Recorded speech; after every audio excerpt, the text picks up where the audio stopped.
Rista se giorna. Rista se giorna. Giorna. Giorna.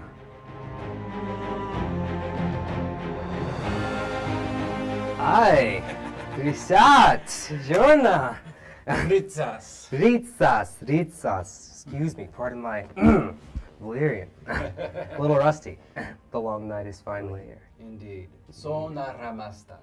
So you're the creator of the High Valyrian and Dothraki languages. What is that even like? How do you even begin to sort of create a language? Well, creating any language is different from creating the languages from Game of Thrones. Because when I was creating the languages for Game of Thrones, there was material that was already present in the books created by George R. R. Martin. The very first thing that I had to do was take everything that he had done, collect it, analyze it, both phonologically, determining what the sound of it was going to be, and then also grammatically to see if it was consistent, and then what that grammar was going to be. So that was the first step, and then build on it from there so that what I created looked like it had sat behind the work. You read the books for fun, but there's a lot of cultural detail in there, especially about the Dothraki. And so with that in mind, you can read it with kind of a different eye. What is their life like? What is it like for them living just a regular day in their makeshift village, because they're nomadic people? So that was the starting point for me. For Valyrian, it was much harder because it's the High Valyrian, at least, is a language of a destroyed civilization.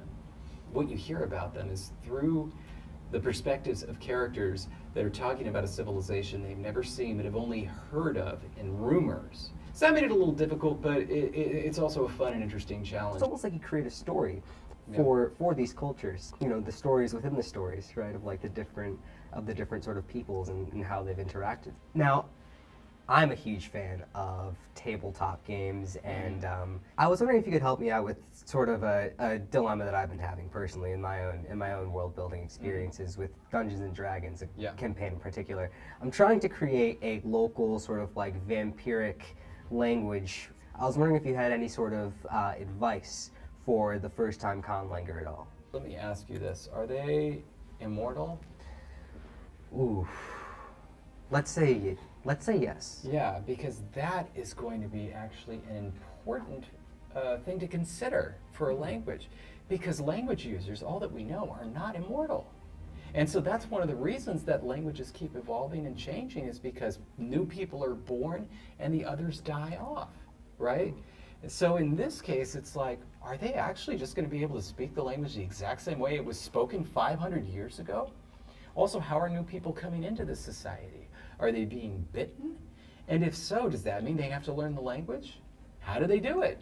Or is it just magic? As soon as you get bitten, you suddenly understand the language of the vampire. So these are things to consider in terms of your campaign. It's an interesting question, but it's a fun challenge, honestly. So what were influences for yourself for High Valyrian, Asapori, Valyrian, Dothraki? What sort of real world languages did you draw on?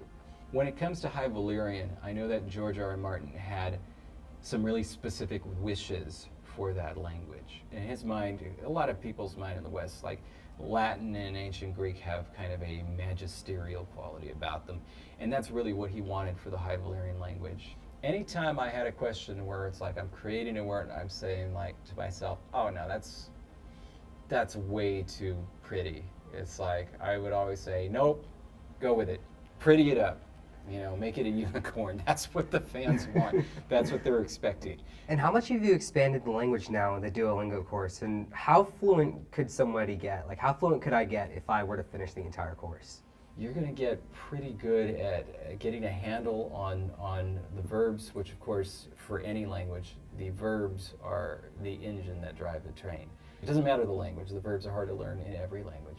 So I think you can get a good handle on that. There's no word for cell phone in there. There's no word for email, so your vocabulary is going to be a little bit limited. But by the end of the course, man, you'll be able to say a whole lot of things about dragons and knights. And then, of course, just things about generally being human. And it's kind of fun as like the course goes on, and you see it's like, okay, based on the amount of grammar that you've been given, you can now say a bunch of things that really that you would use in day-to-day conversation by the end of it. Nice. And what's that even like to sort of like be on set and sort of like hearing that being delivered for the first time? I remember the first time that I heard Dothraki, the people that were doing subtitles who were coming to me and saying, what is Jason Momoa saying? And I heard it and I was like, I have no idea. And so it turns out that he was actually speaking Maori because they just didn't have a line for him there, but they wanted him to say something. So he said something in Maori, I didn't identify it, so like I was like, it kind of sounds like Dothraki. So I actually made up a translation for it and built it into the language. I only ever canonized 2 ad-libs. The other time I felt a little bit bad, it was the last episode of season 2. There was one particular line that they had for Jorah, and they sent me an email at 4 saying, hey, we have a line, it's a pickup line, and it's going to be shooting in a couple hours. Can you get this to us? And I was in bed at that time. So I woke up, I saw the email, I was like, oh shoot, the one time. And so he just created an ad-lib. It sounded like something like, Masovrai, Movehi, Moskai. And I was like, okay. I decided to give that a real translation for 2 reasons. 1, they actually gave it a subtitle. So I was like, all right, let's see if I can figure this out. 2, the actor Ian Glenn, he did a good job of matching the phonotactics of Dothraki. So in other words, he got like the right sounds in the right place for the given the syllables. And I was like, all right, that's pretty good. Most importantly, when the cast was first introduced to the idea that there was going to be a Dothraki language, he, amongst everybody else, Ian Glenn, was just so excited. So excited. He was like, this is the best thing. He was like looking at this sheet of vocabulary. He said, I can't believe we're getting to do this. This is so cool.